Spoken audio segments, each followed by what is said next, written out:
Hello everyone, welcome to home science classes. Home science classes में आपका स्वागत है। कैसे हैं आप? आशा करती हूँ अच्छे होंगे, खुश होंगे, मस्त होंगे और पढ़ाई कर रहे होंगे।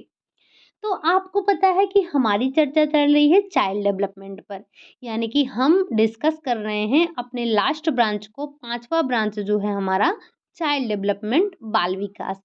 तो हमने कल स्टार्ट किया था विकासात्मक कार्य, यानी कि डेवलपमेंटल टास्क जो थे, उस पर हमने बात करना स्टार्ट किया था। तो कल की क्लास में हमने कुछ अवस्थाओं के बारे में चर्चा किया था। जैसे जैसे सबसे पहले हमने हैविंग हर्ट्स की परिभाषा को देखा था। फिर हमने विभिन्न अवस्थाओं में शैशवावस्था की बात की थी, जिसमें आपने शैशवावस्था को दो भागों में बांटा था, पार्ट्यूनेट और नियोनेट अवस्था। पार्ट्यूनेट कब से कब था? तो जन्म से 15 मिनट या फिर 30 मिनट था। और जो नियोनेट था वो जन्म से लेकर 30 दिन तक था। ठीक, लेकिन वहीं अगर हडलॉक की बात की जाए तो इन्होंने 2 सप्ताह यानी कि 15 दिन की बात की थी। शैशवावस्था को हमने समायोजन की अवस्था कहा। क्यों? क्योंकि इसमें व्यक्ति यानी कि जो बालक है वो समायोजन करता है, किसके किसके साथ? पोषण क्रिया के साथ, श्वसन के साथ, ताप क्रम के साथ और उत्सर्जन क्रिया के साथ में समायोजन करता है। वहीं हमने शैशवावस्था में बात की थी किसके विकास की? तो पर अपरिपक्व अवस्था आ रहा था, यानी अपरिपक्वता की जो विशेषता थी, अपरिपक्वता थी। प्राश्रितता की जो है विशेषता थी। मूल प्रवृत्त्यात्मक व्यवहार, संवेगशीलता, व्यक्तिगत भिन्नता, पराधीनता और समायोजन की अवस्थाएं, हमने इसको कहा था। फिर हमने बात की थी बचपनावस्था की, जो कि दूसरे सप्ताह से 2 वर्ष तक मानी जा रही थी। इसमें हमने जो विशेषताएं देखी थी, तो हमने जो बचपनावस्था था उसे अजीबोगरीब अवस्था नाम दिया, खतरनाक अवस्था, आत्मनिर्भरता की अवस्था, उत्तरोत्तर वृद्धि और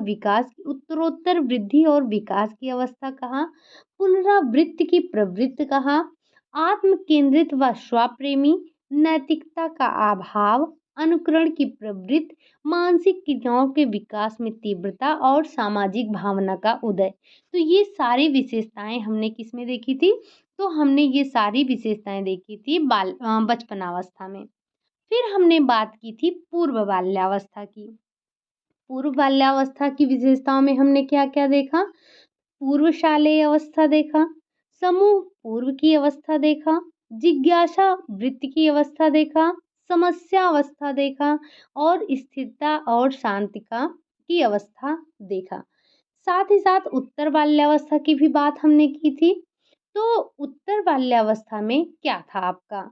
इसे 6 वर्ष से 12 वर्ष तक माना हरलॉक ने। इसकी विशेषताएं थी कि प्रारंभिक स्कूल की आयु, चुस्ती की आयु, गंदी आयु, समूह आयु, सारस अवस्था, क्षीण बुद्धि आयु, विकास में स्थिरता और अस्थायित्व की आयु, यानी कि इसे मिथ्या परिपक्वता की भी आयु कहा, आत्मनिर्भरता की आयु, जिज्ञासा की आयु, सुप्त काम प्रवृत्ति की आयु, संचय प्रवृत्ति की आयु, नैतिक विकास की आयु। तो ये इतनी चीजें हमने कल समझी थी। अब इसके आगे हमें आज डिस्कस करना है। आई होप कि आपने कल की क्लास को रिकॉल कर लिया है। ठीक, आज की क्लास में हम बात करेंगे किशोरावस्था से। किशोरावस्था, तो थोड़ा सा इसके बारे में ये समझते हैं कि जो किशोरावस्था है, किशोरावस्था शब्द अंग्रेजी भाषा के एडोलसेंस शब्द का हिंदी रूपांतर है।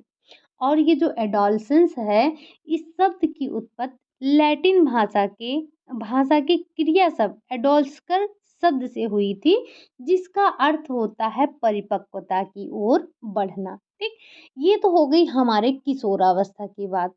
अब कुछ वैज्ञानिकों का मानना है कि किशोरावस्था वो काल है जिसमें प्राणी बाल्यावस्था से प्रौढ़ावस्था की ओर विकसित होता है। यानी कि इस अवस्था में बालक ना तो बालक ही कहा जा सकता है और ना ही उसे पूरी तरह से प्रौढ़ ही कहा जा सकता है। वैसे मैंने आपको बताया नहीं था कि जैसे कुछ कार्य वो ऐसे करता है तो हम उसको कह देते हैं अभी तुम बच्चे हो। हमारे बीच में मत बोलो। लेकिन कभी-कभी कुछ वो कार्य ऐसे करता है कि हम बोल देते हैं, अब तुम बच्चे नहीं रहे हो, अब तुम बड़े हो गए हो। तो वो कन्फ्यूज़ हो जाता है बेचारा किशोर कि मैं प्रौढ़ हूँ या मैं बच्चा हूँ, उसको समझ ही नहीं आता है। इस आयु में इस आयु में क्या होता है, सभी शारीरिक और मानसिक गुणों का समाप्ति हो जाता है और उसका स्थान नए गुण ले लेते हैं। इसलिए परिवर्तनों की दृष्टि से भी ये बहुत ही महत्वपूर्ण होता है। 13 से 21 वर्ष की अवस्था को किशोर माना गया है। कब से कब तक? तो जो 13 वर्ष यानी कि 12 वर्ष तक क्या चला था? तो 12 वर्ष तक हमारा चला था बाल्यावस्था। अब जब 12 वर्ष की समाप्ति तक चला था तो 13वें वर्ष से हमारा आया किशोरावस्था, जो कि आपका 13 से 21 वर्ष माना जाता है। जो मनोवैज्ञानिक हैं उनका मानना है कि किशोरावस्था यौनिक परिपक्वता से प्रारंभ होता है और वैधानिक परिपक्वता पर ये समाप्त होता है। इसके अलावा भी कुछ मनोवैज्ञानिक ने माना है कि केवल 13 वर्ष का ही हो जाने से ही, मतलब जो अगर 13 वर्ष का हो गया तो 13 वर्ष हो जाने से ही किशोरावस्था के लिए पर्याप्त नहीं है, बल्कि उसके लिए बालक और बालिका के अंदर जो पर्याप्त शारीरिक और मानसिक परिवर्तन है, उनको उत्पन्न होने वाले जो मानसिक, सामाजिक, संवेगात्मक परिवर्तनों का भी नितांत होना आवश्यक है। अब जो किशोरावस्था है, इसका महत्व क्या है? तो किशोरावस्था प्राणी के विकास की दृष्टि से ये बहुत ही महत्वपूर्ण माना जाता है।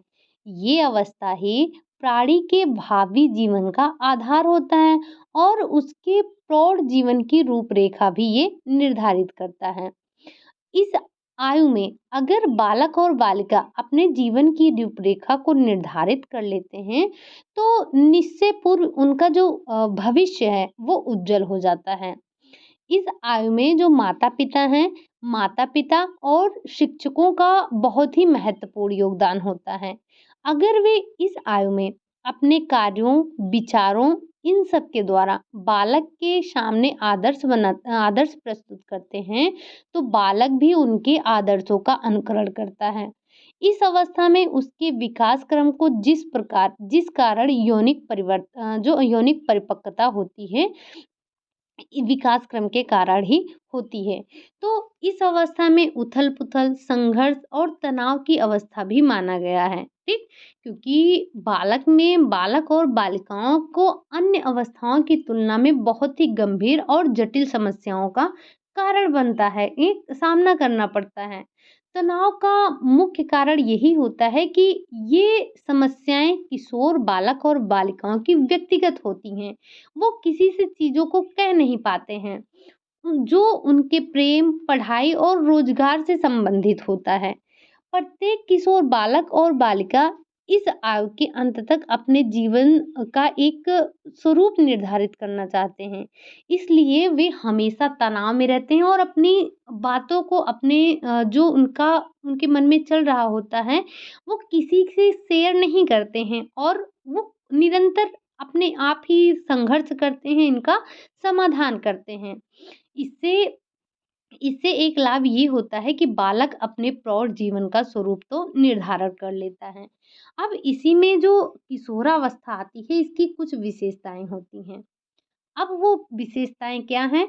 तो सबसे पहले किशोरावस्था परिवर्तन की अवस्था है।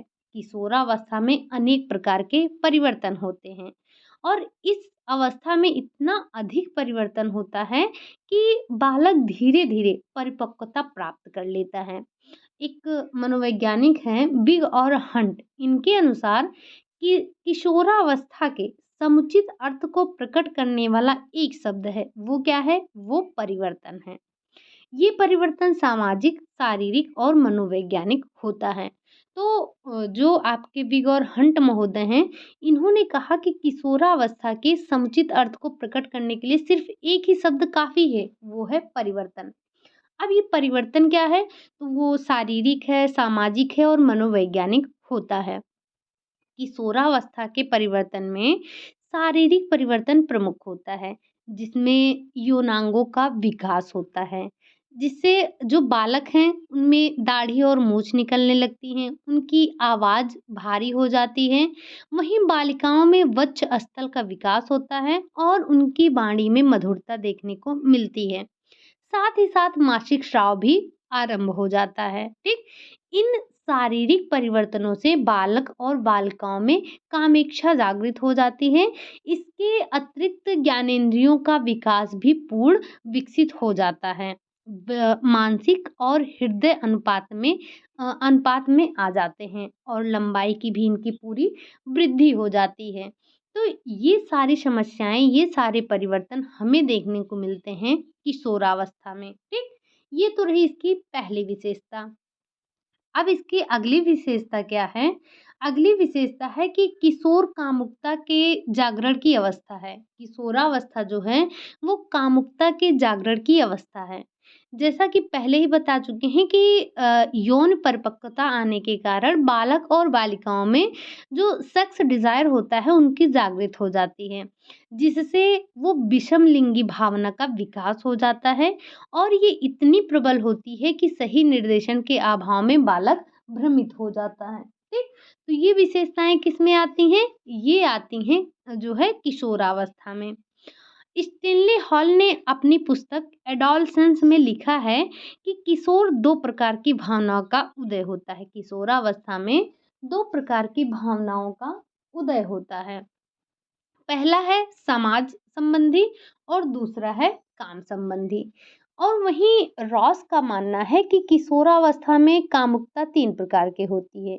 पहला कि बालक स्वप्रेमी होता है, वो अपने शरीर को सबसे अधिक सुंदर और आकर्षक समझता है, उसे सजाने और संवारने का भी प्रयास करता है।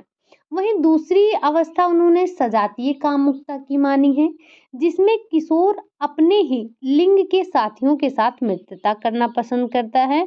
और जो तीसरी अवस्था इन्होंने बताई वो बताई विषम लिंगी कामुकता की, और जिससे वो विपरीत लिंग के प्रति आकर्षित होता है। तो ये अलग-अलग मनोवैज्ञानिकों ने अपने-अपने अनुसार बताया, लेकिन ध्यान क्या रखना है आपको कि ये कामुकता के जागरण की अवस्था होती है। अगला जो है वो कल्पना बाहुल्य की अवस्था है।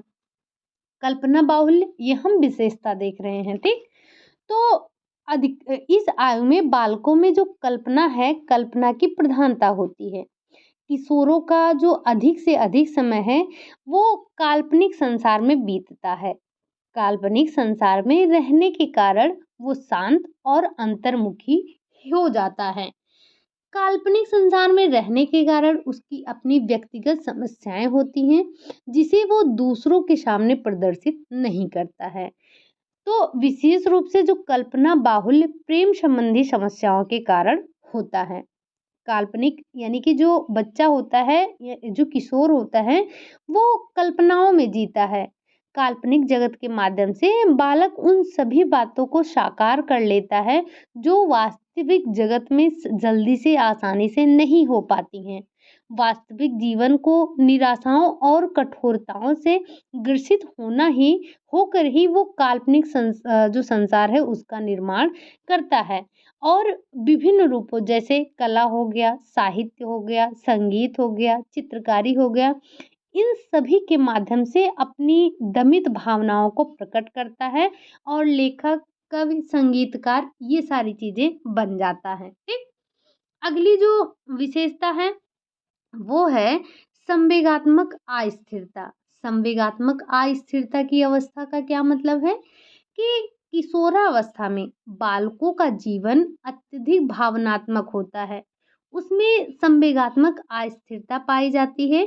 वो क्षण को प्रसन्नता और क्षण में अप्रसन्नता का अनुभव करता है, यानी कि पल भर में वो खुश हो जाता है और पल भर में वो दुखी हो जाता है। एक ही क्षण में वो उमंग से भर जाता है और दूसरे ही क्षण में वो उदास हो जाता है। इसका जो प्रमुख कारण है वो है सामाजिक और नैतिक मूल्य में दृढ़ता ना होना, ठीक? इसके अतिरिक्त महत्वाकांक्षाओं की जो पूर्ति ना हो पाने से संवेगात्मक अस्थिरता आ जाती है। बालकों की आदर्शवादी चिंतन धारा भी संवेगात्मक अस्थिरता का कारण होती है। अब वास्तविक जीवन की कठोरताओं के बीच जब उनकी आदर्शवादिता को ठोस पहुँचती है और उनकी महत्वाकांक्षाओं का विनाश हो जाता है, तो वे संवेगात्मक रूप से विचलित हो जाते हैं और वो तनाव, संघर्ष, समस्याओं से परिपूर्ण अवस्था हो जाती है। तो बालक का जो संवेग है वो अस्थिर हो जाता है, ठीक? अगला है कि समस्या बाहुल्य की अवस्था होती है। इस आयु की कई समस्याएं होती हैं, यानी कि जो किशोरावस्था है वो समस्याओं से भरी अवस्था है। इस आयु की समस्याएं अधिक जो है गंभीर और कैसी होती हैं, तो अधिक गंभीर और जटिल होती हैं, क्योंकि बालक अपनी समस्याओं को स्वयं तक सीमित रखता है। तो इसमें जो अनेक समस्याएं आती हैं उसमें पहला आ जाता है निजी समस्याएं। अब ये समस्याएं बालकों को व्यक्तिगत और विशेष रूप से विषम लिंगी प्रेम से संबंधित होती हैं। इसलिए उन्हें बड़ों के सामने प्रस्तुत करने में, उनको बताने में उनको संकोच होता है और उन्हें अपने अंदर ही सीमित रख कर वो हमेशा तनाव से घिरे होते हैं। दूसरा है सामाजिक संबंधों की समस्या। जो किशोरावस्था है, इस आयु में बालक सामाजिक संबंध जल्दी बनाते हैं, किंतु जब उसे मित्रों से निराशा मिलती है तो वो टूट जाते हैं और नए मित्र की तलाश में लग जाते हैं। अगला है विषम लिंगी संबंधों की समस्या। अब ये कुछ मेजर समस्याएं हैं जिनको हम डिस्कस कर रहे हैं। विषम लिंगी समस्या क्या है? तो यह अवस्था कामुकता के जागरण की होती है, आपने पहले ही देखा। तो इसमें किशोर बालक और बालिका विपरीत लिंग के सदस्यों से मित्रता करना चाहते हैं, लेकिन कुछ पारिवारिक भय होता है जिनके कारण वो विभिन्न कठिनाइयों और समस्याओं का सामना करते हैं। मतलब किशोरावस्था में बालक तमाम तरह से समस्याओं से घिरा ही होता है।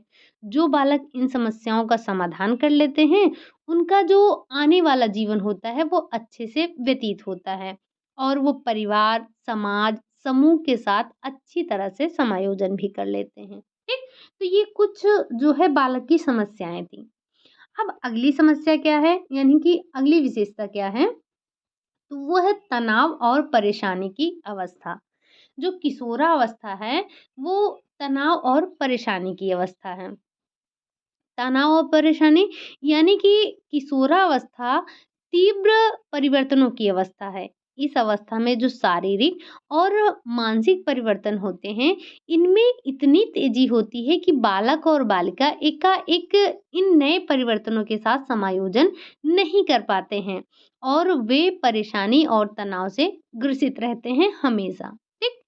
अगली विशेषता है कि अधिकतम विकास की अवस्था। अधिकतम विकास की अवस्था, तो किशोरावस्था पूर्ण वृद्धि की अवस्था है। आपने देखा था कि वृद्धि कब से कब तक चलती है, यानी कि जन्म से लेकर कब तक? तो ये वृद्धि आपकी होती रहती है, गर्भाधान से तो स्टार्ट होती है लेकिन 20 साल तक चलती है लगभग, ठीक? तो जो वृद्धि की ये जो किशोरावस्था है, वो पूर्ण वृद्धि की अवस्था कहलाती है। इस अवस्था में शारीरिक, मानसिक, सामाजिक और संवेगात्मक विकास अपनी चरम सीमा पर होती हैं। तो विभिन्न शारीरिक और मानसिक गुण जैसे लंबाई हो गया, चौड़ाई हो गया, शक्ति हो गई, बुद्धि हो गया, इन सभी का अधिकतम विकास हो जाता है। ठीक? अगला है आपका अस्थायित्व तथा समायोजन की कमी की अवस्था। किशोरावस्था स्थायित्व और समायोजन की कमी की अवस्था है। किशोरावस्था में बालकों का समायोजन शैशवावस्था के समान होता है। जिस तरह से गर्भाशय के बाहर आने के बाद शिशु को अपने नए वातावरण के साथ शीघ्रता से समायोजन नहीं कर पाता है, उसी तरह से बालक यानी कि जो किशोर बालक और बालिका हैं, अपनी विकास प्रक्रिया में जो होने वाले शीघ्रता से जो परिवर्तन हो रहे हैं, इनको शीघ्रता से समायोजित नहीं कर पाता है। किस अवस्था में? तो किशोरावस्था में। ठीक? अगली जो विशेषता है वो आ जाती है आपकी वीर पूजा की अवस्था। अब ये वीर पूजा की अवस्था क्या है? तो किशोरावस्था विकसित सामाजिकता की अवस्था होती है। किशोर बालक इसी क्रम में समाज के अनेक व्यक्तियों के साथ संपर्क में आता है, जिनमें से कुछ व्यक्तियों के व्यक्तित्व से वो प्रभावित हो जाता है और अपने जीवन को ऊंचा उठाने के लिए उन्हें आदर्श मानने लगता है। ये आदर्श माता-पिता, मित्र, शिक्षक, नेता या फिर नाटकीय पात्र कोई भी हो सकता है, जिसे वो अपना रोल मॉडल मानता है, ठीक? और वो इन्हें आदर्श मानकर अपने जीवन को सफल बनाना चाहता है। यानी कि जिस तरह से वो जिसके व्यक्तित्व को ग्रहण करता है, उसी के समान वो बनना चाहता है, उसी को आदर्श मानता है और उन्हीं के समान ही वो अपने जीवन को व्यतीत करना चाहता है। अगली जो विशेषता है, वो है किशोरावस्था आत्मनिर्भरता की अवस्था है। आत्मनिर्भरता यानी कि किशोरावस्था में बालक शारीरिक और मानसिक रूप से इतना परिपक्व हो जाता है कि वो अपनी जो विभिन्न क्रियाओं हैं उनको स्वयं कर सकता है और दूसरे के कार्यों में भी सहायता प्रदान कर सकता है। तो आत्मनिर्भरता की भावना ही उसे प्रौढ़ जीवन के लिए तैयार करने में सहायता प्रदान करती है, ठीक? अगला है व्यवसाय चुनने की अवस्था। जब बच्चा किशोरावस्था में होता है, तभी तो वो अपने व्यवसाय का चुनाव करता है। तो किशोरावस्था में बालक आर्थिक रूप से आत्मनिर्भर बनना चाहता है और वो आत्मनिर्भर बनना चाहता है और वो जो है, वह अपनी शैक्षिक योग्यता और शारीरिक मानसिक क्षमता के अनुसार जो उसके लायक व्यवसाय होता है, उनका चुनाव कर आत्मनिर्भर बनता है। वर्तमान समय में बेरोजगारी की समस्या विकराल रूप धारण कर चुकी है। हम भी बेरोजगार हैं, ऐसा कह सकते हैं। तो जो आज की युवा है वो क्या है? वो बेरोजगार है। तो आप में से काफ़ी लोग ऐसे होंगे जिनकी एज अभी 20, 21, 22 ऐसे ही होगी, ठीक? तो या हम में से नहीं है, तो भी जो बच्चे होते हैं, वो क्या करते हैं? तो ये उनके व्यवसाय चुनने की अवस्था होती है। उपयुक्त व्यवसाय ना मिल पाने के कारण जो आम युवा है, वो तनाव की समस्या उसमें पैदा हो जाती है। जैसे आज की युवा है, वो हर डिग्री लेकर बैठा है, लेकिन उसको जॉब नहीं मिल पा रही है, उसको व्यवसाय नहीं मिल रहा है। तो सही मार्गदर्शन के अभाव में युवा अराजक हो गया है और विभिन्न अपराधों की जो है वो उसकी अपराधों की प्रवृत्ति की ओर जा रहा है। तो ये जो किशोरावस्था होती है, ये व्यवसाय चुनने की भी अवस्था होती है। यानी कि जो किशोरावस्था है, ये समस्याओं से घिरा है। समाज की समस्या, आत्मनिर्भरता तो आ ही जाती है, व्यवसाय चुनने की समस्या, यानी कि आपने सुना है क्या कि ये क्या है, तनाव और तूफान का काल होता है। कौन-सा? जो किशोरावस्था है, ठीक? तो ये हमने देखी किशोरावस्था की विशेषताएँ। अब आ जाता है हमारा प्रौढ़ावस्था। क्या आ जाता है? आ जाता है हमारा प्रौढ़ावस्था, जो कि 21 वर्ष से लेकर 40 वर्ष की अवस्था होती है। इसे हम प्रौढ़ावस्था कहते हैं। अब जो प्रौढ़ावस्था है, इसकी भी कुछ विशेषताएँ हैं, लेकिन आपको ध्यान रखना है, ज़्यादातर क्वेश्चन आपसे किशोरावस्था तक ही पूछा जाता है, ठीक? लेकिन अब आपके बुक में है, आपके सिलेबस में है, तो पढ़ना ज़रूरी है, लेकिन आप किशोरावस्था तक का जो आपको विशेषताएँ बताई गई हैं, एक-एक विशेषता को रट लीजिएगा, याद कर लीजिएगा, बहुत इम्पोर्टेंट है। और ये सिर्फ़ आपके टीजीटी में ही नहीं, टीजीटी, पीजीटी, एलटी और जो आपका टेट, सुपर टेट सभी जगह ये पूछे जाते हैं। तो आपको पता ही होगा कितना इम्पोर्टेंट है। तो एक बार इन विशेषताओं को नोट डाउन ज़रूर कर लीजिएगा और एक बार मुझे कमेंट करके बताइएगा कि क्या आप नोट्स बनाते हैं? तो अगर आप नोट्स बनाते हैं तो आपको ज़्यादा घाचा-पाचा लिखने की ज़रूरत नहीं है। मतलब कि आपको बहुत ज़्यादा नोट डाउन करने की ज़रूरत नहीं है। बस जो पॉइंट हैं आप उन्हें नोट कर लीजिए। वैसे मैं भी ज़्यादा नहीं यहाँ पर नोट डाउन करती हूँ, लेकिन आप इसे क्या करेंगे, जो मेन पॉइंट है उसे नोट डाउन कर लेंगे। जैसे जैसे विशेषताओं में हर विशेषता लिख लेंगे, इसकी आयु ध्यान रख लेंगे कब से कब तक है, यही सारी चीज़ें इम्पोर्टेंट हैं। अब चलिए हम प्रौढ़ावस्था की विशेषताओं पर चर्चा कर लेते हैं। तो सबसे पहले जो प्रौढ़ावस्था की विशेषता है वो है बहुमुखी उत्तरदायित्वों की अवस्था। बहुमुखी उत्तरदायित्वों की अवस्था प्रौढ़ावस्था नए-नए कर्तव्यों और उत्तरदायित्वों के निर्वाह की अवस्था होती है। इस अवस्था में व्यक्ति विवाह कर नए परिवार की स्थापना करता है और जिससे व्यक्ति को अपने वैवाहिक जीवन, पारिवारिक परिवार के सदस्यों, संबंधियों, व्यवसाय के अनेक उत्तरदायित्वों का निर्वाह करना पड़ता है। अपने परिवार के भरण-पोषण, संतानों की शिक्षा-दीक्षा का उत्तरदायित्व भी प्रमुख होता है। समाज का सदस्य होने के कारण सामाजिक दायित्व भी इस अवस्था में बढ़ जाता है। धनोपार्जन के लिए आर्थिक दायित्वों को भी पूरा करना पड़ता है। इस तरह से जो प्रौढ़ावस्था है वो बहुमुखी दायित्वों की अवस्था होती है। 21 से 40 के बीच हर व्यक्ति का विवाह हो जाता है। वो कहीं न कहीं जिस तरह से उसको जहाँ भी व्यवसाय करना होता है, वो व्यवसाय में लग जाता है, अपने परिवार का, अपने समाज का, मतलब परिवार का तो भरण-पोषण करता ही करता है, साथ में सामाजिक सदस्य होने के कारण समाज के प्रति भी उसके कुछ उत्तरदायित्व बढ़ जाते हैं। ठीक? अगला है आत्मनिर्भरता की अवस्था।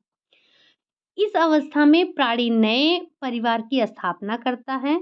बहुमुखी दायित्वों के निर्वाह के लिए उसका आत्मनिर्भर होना आवश्यक होता है। इस अवस्था में स्त्री और पुरुष स्वयं परिवार के संरक्षक होते हैं। तो संरक्षक का दायित्व तभी पूरा हो सकता है जब व्यक्ति शारीरिक और आर्थिक रूप से आत्मनिर्भर हो। शारीरिक रूप से यानी कि अगर वो खुद से खुद का कार्य कर सकता है, यानी कि वो आत्मनिर्भर है, चाहे वो आर्थिक रूप से हो, चाहे शारीरिक रूप हो, तभी वो अपने सभी उत्तरदायित्वों का अच्छे से निर्वाह कर सकता है। जब तक व्यक्ति आत्मनिर्भर नहीं होता है, वो दायित्वों का निर्वाह नहीं कर सकता है।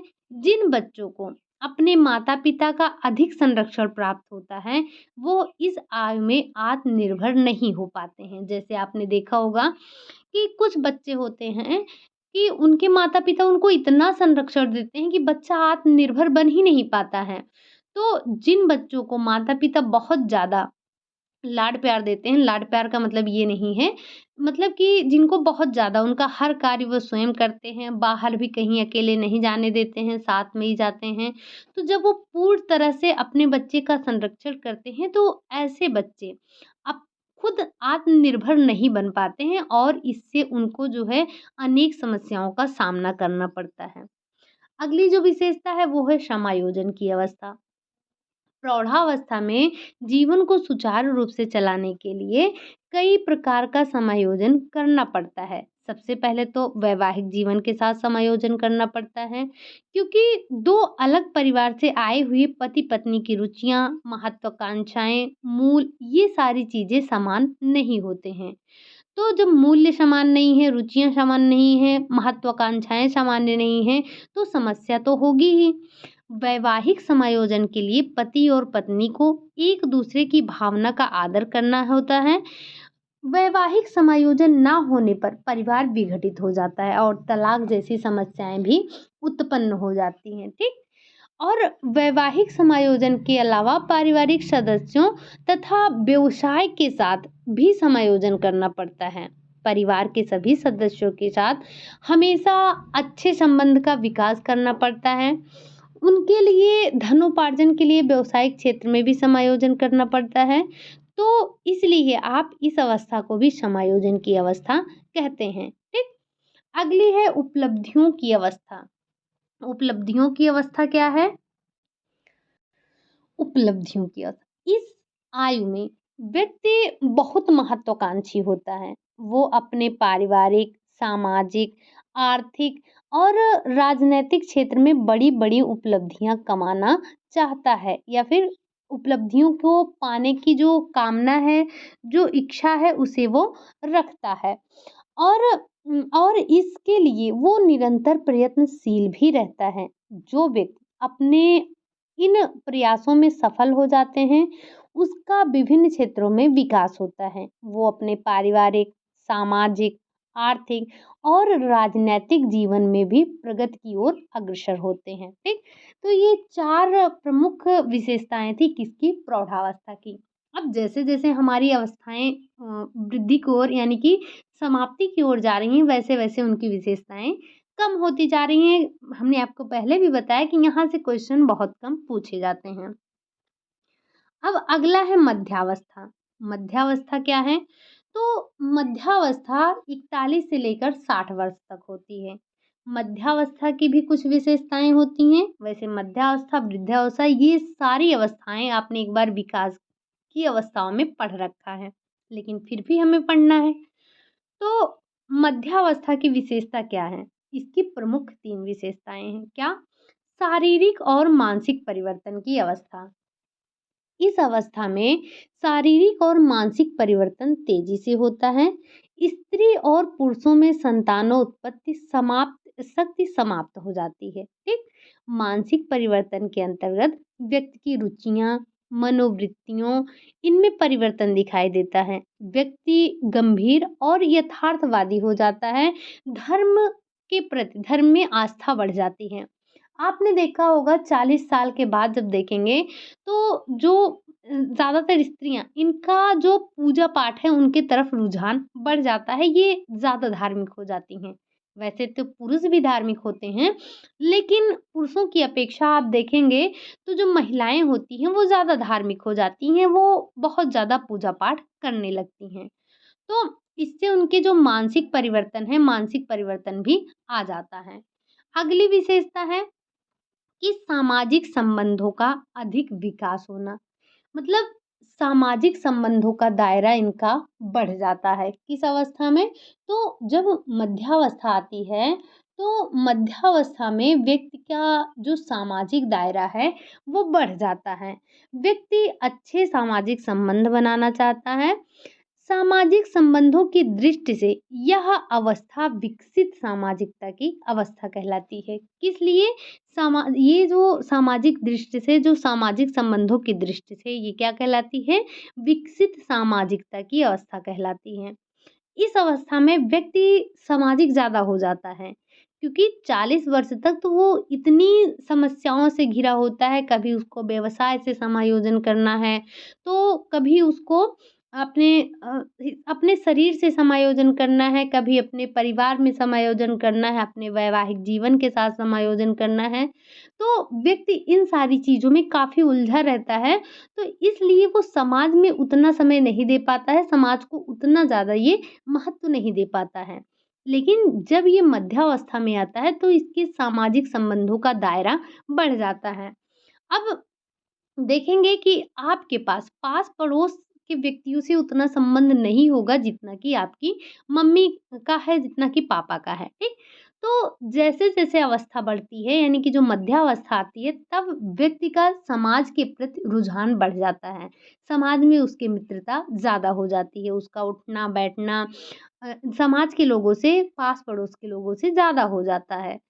अगला है आपका मूल्यों के प्रति दृढ़ आस्था। इस आयु में व्यक्तिगत, सामाजिक, नैतिक, धार्मिक, सांस्कृतिक मूल्यों के प्रति दृढ़ आस्था विकसित हो जाती है, जिससे पुत्र-पुत्रियों के विचारों और दृष्टिकोणों से समायोजन नहीं हो पाता है। तो क्या जो सोच विचार, जो दृष्टिकोण आपका है वही मम्मी-पापा का है? या जो दृष्टिकोण आपका होता है, क्या जो छोटे बच्चे हैं उनका होता है? तो जो माता-पिता होते हैं और जो बच्चे होते हैं, उनके विचारों में समायोजन नहीं हो पाता है, दोनों के विचार अलग-अलग हो जाते हैं। व्यक्ति अपनी पारिवारिक और सामाजिक प्रतिष्ठा को और महत्व देने लगता है। देखेंगे जब व्यक्ति मध्यावस्था की ओर जाता है, तो वो अपनी पारिवारिक और सामाजिक प्रतिष्ठा को अधिक महत्व देने लगता है, ठीक? तो इसमें कौन-कौन सी विशेषताएँ देखी आपने? ये 3 प्रमुख विशेषताएँ देखी आपने। अब आता है आपका लास्ट, कौन-सा? वृद्धावस्था। वृद्धावस्था सबसे पहले कब से कब तक मानी गई है? तो जो वृद्धावस्था की आयु है, वो 60 वर्ष के बाद मानी गई है। आपने अभी जो देखा मध्यावस्था, वो 41 से लेकर 60 वर्ष थी। लेकिन जो अभी आप देख रहे हैं क्या? वृद्धावस्था। वृद्धावस्था ये 60 वर्ष के बाद मानी जाती है, जब तक व्यक्ति की मृत्यु नहीं हो जाती है। और ये क्या है? तो ये जीवन की अंतिम अवस्था होती है। वृद्धावस्था जीवन की अंतिम अवस्था होती है। अब इसकी कुछ विशेषताएँ हैं, इनकी विशेषताओं को ध्यान रखिएगा। क्या-क्या हैं? तो सबसे पहले हम बात कर लेते हैं इनकी जो विशेषताओं में, शारीरिक व मानसिक शक्तियों व क्षमताओं का ह्रास।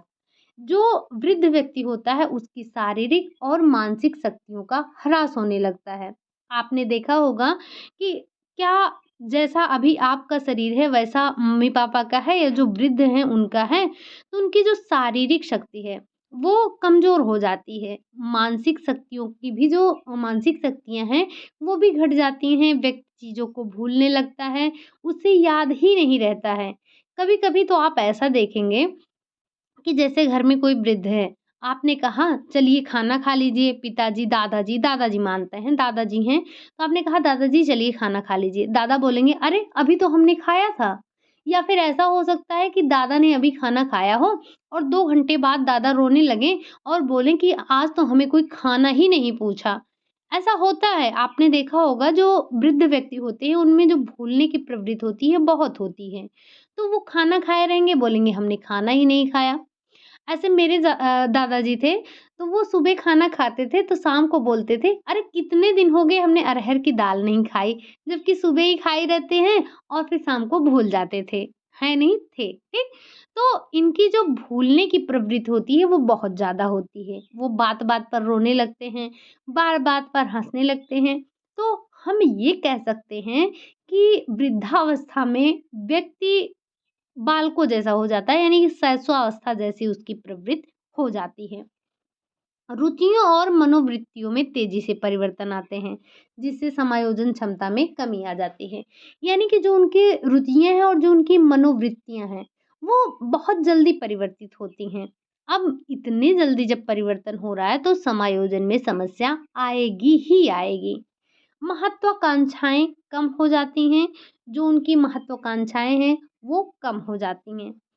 सामाजिक संपर्क कम हो जाता है। वहीं आपने जब मध्यावस्था की बात की, तो देखा आपने मध्यावस्था में सामाजिक जो संपर्क है वो बढ़ जाता है। समाज के प्रति व्यक्ति जो होता है वो ज़्यादा आस्थावान हो जाता है। लेकिन वहीं जब हम बात करते हैं सामाजिक संपर्क कहाँ पर? वृद्धावस्था में। तो वृद्धावस्था में सामाजिक संपर्क क्या होता है, वो कम हो जाता है, घट जाता है क्योंकि व्यक्ति इतना मतलब वो असहाय-सा हो जाता है। आपने देखा होगा कुछ वृद्ध ऐसे होते हैं जो चल फिर भी नहीं पाते हैं। उनका जो सामाजिक संपर्क है वो कम हो जाता है। अगली जो विशेषता है, वो है उदासीनता का भाव तेजी से विकसित हो जाता है क्योंकि वह आर्थिक रूप से आत्मनिर्भर नहीं होता है। जो वृद्ध व्यक्ति होता है, वो क्या होता है, तो उसमें उदासीनता का भाव हो जाता है, विकसित हो जाता है क्योंकि व्यक्ति आर्थिक रूप से आत्मनिर्भर नहीं होता है। जैसे जो गवर्नमेंट जॉब में हैं, उनको पेंशन वगैरह मिल रही है, तब भी क्या होता है उनमें उतनी आत्मनिर्भरता नहीं रह पाती है, चाहे शारीरिक रूप से ही वो कमज़ोर हो जाते हैं, आर्थिक रूप से ही हो जाते हैं।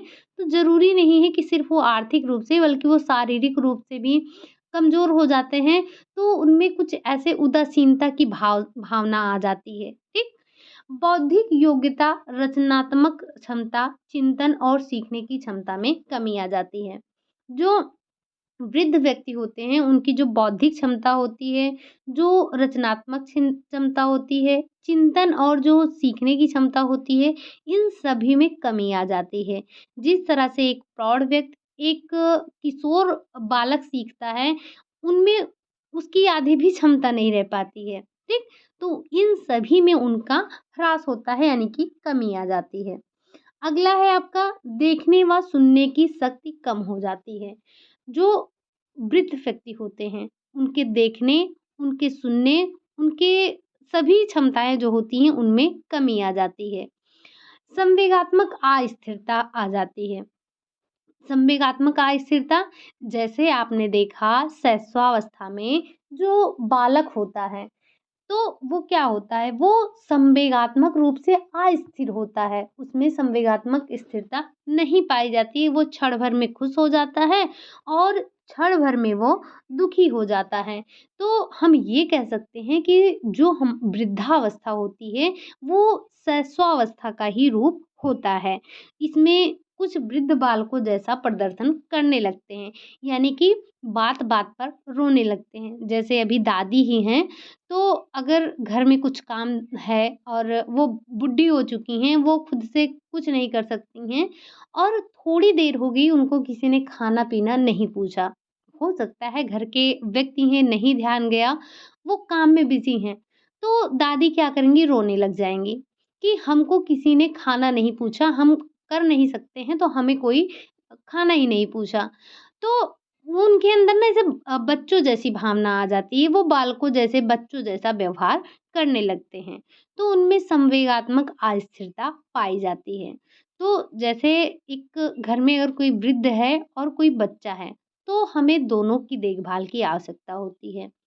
ऐसे में जो जैसे बच्चा है वो तो नहीं रोएगा, लेकिन जो बड़े हैं बुज़ुर्ग हैं यानी कि जो वृद्ध हैं, अगर आप उनकी देखभाल नहीं करेंगे तो उनको बहुत दुःख होता है। तो उनको ऐसा लगता है कि आज हम असहाय हो गए हैं, आज हम कोई कार्य नहीं कर सकते हैं, तो कोई हमें पूछ ही नहीं रहा है।